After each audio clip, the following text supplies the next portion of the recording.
So here is a quick recap of what we talked about last class. So last class we talked about the ear. We talked about the parts of the ear: antihelix, helix, targus, concha, earlobe, and then the antitargus. And we did a sculpt based on that body part. This week we will be moving forward and talking about the nose. The nose. All right, so when we talk about the nose, there's a few different things that you guys should keep in mind. You want to think about. We're gonna bring it in from the underlying structure, the cartilage, and then like the muscle and some of the things that make it expressive and what it does. We're going to talk about the shape variations, common structure, and I will provide you with some reference images as well. All right. So when we talk about the nose and what that entails, you have essentially your nasal bone, which is this yellow part right here, then your nasal opening or cavity, right? And then you have your ethmoid perpendicular plate. This is the one that is right in the middle. And then you've got your vomer, and then you've got your anterior nasal spine, right? Right here. Right? And like I said before, it varies. You want to know the basic shapes, the basic parts of it, but you want to also keep in mind if you're dealing with different races, different ages, they will vary, and we will discuss that as well. All right. So when we talk about the nasal cavity, the nasal structure, right? These are the muscles that affect that on top of that cartilage. Let's actually go here. All right, let's talk about the cartilage first. All right, so you have your upper lateral cartilage. You've got your nasal septum. Then you've got your lower lateral cartilage. All right, so these pieces are the part that keep your nose's structure, right? We're not going to talk about the glabella because that's part of the eye. I probably should have covered it with the eye. That's where you furrow your brow, gives you either your angry expression, your happy, those kind of expressions you'll get from there. All right? So when we're talking about that, so we've just discussed the cartilage. So you've got your septum, your upper lateral cartilage, your lower lateral cartilage, and then the muscles that go along with it. All right, so these are like your what we would call the action units, the action parts of your nose. This is what gives your nose, like when you squeeze your nose when you're going to sneeze, or you're going to pull your nose up to either be very snooty, or this stinks or something like that. Like, these are the muscles that do a lot of that action, right? So you've got your dilator nares anterior right here, this muscle.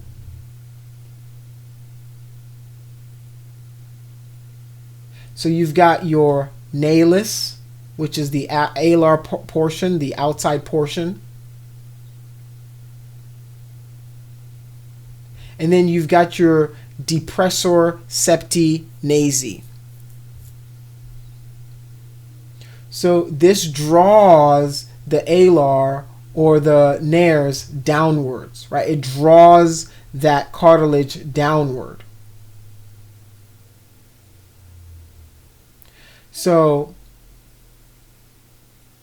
the nalis originates on the upper jaw or the maxilla and inserts in the lower part of the alar cartilage. So it goes from right above here, right at the upper jaw, and then it goes into that so that you can use it to pull down your nose if you want to, right? It helps you move your nose. You can kind of, there's some people who can wiggle their nose and stuff like that. I don't have those superpowers, but some people do have very good nose control.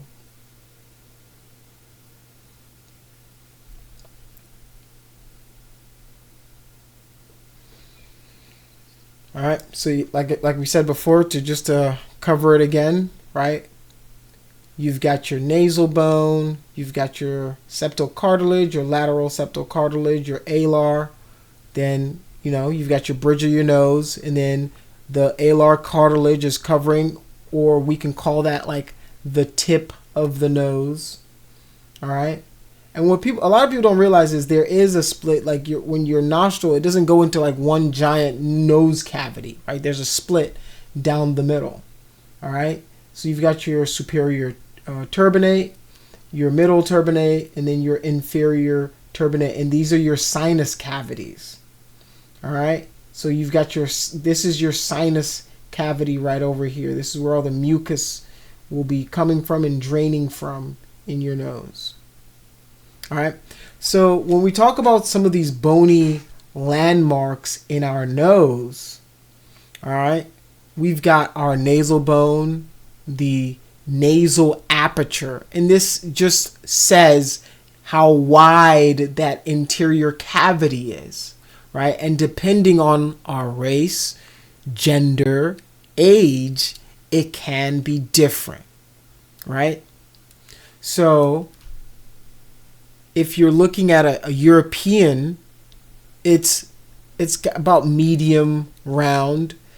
Asian, it's a little smaller. Australian, probably Aborigine, you've got wider, and then the African is quite wide.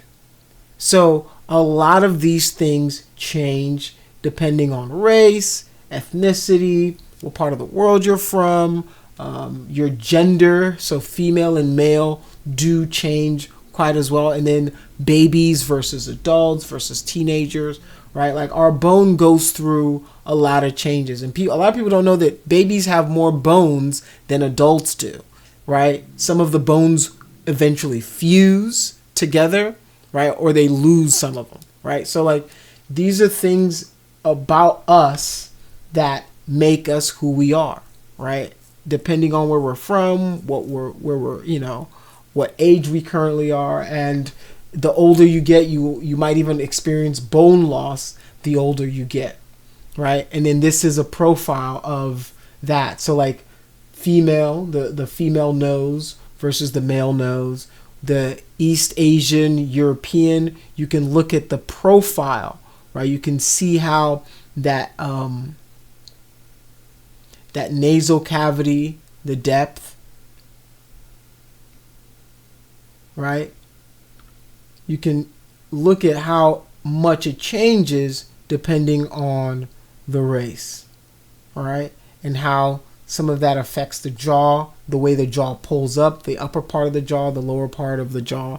These are Aboriginal Australians, or I guess indigenous. I don't know if that's the PC term. I don't know if they're called Aborigines. I don't know if they're still called that. I haven't paid attention to Australian peoples like that, so I don't know.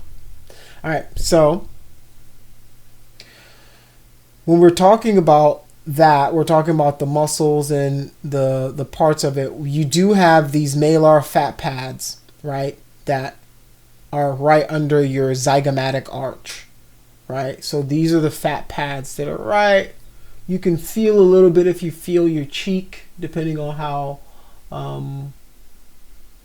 much fat you have on your cheeks.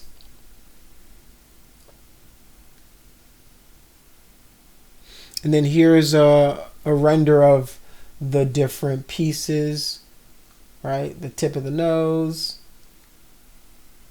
bridge, anterior. So, and then here's an x-ray of your cheekbones, your malar bones, and then your nasal bone right here versus the cavity. you can see that it stops right here, and then the cartilage does the rest. Right? The cartilage is going to do the rest of the heavy lifting for your nose. Right? Our bone structure is only a portion of our nose. It's like one of the few pieces where cartilage makes up a lot of that structure. The same with the ear, right? Our bone stops relatively early when it comes to the head, and then, right, you can see, right, stops relatively early, and then cartilage and fat take over the rest. All right, so next class we're going to work on the mouth, but let us move on to the sculpting phase of this. All right.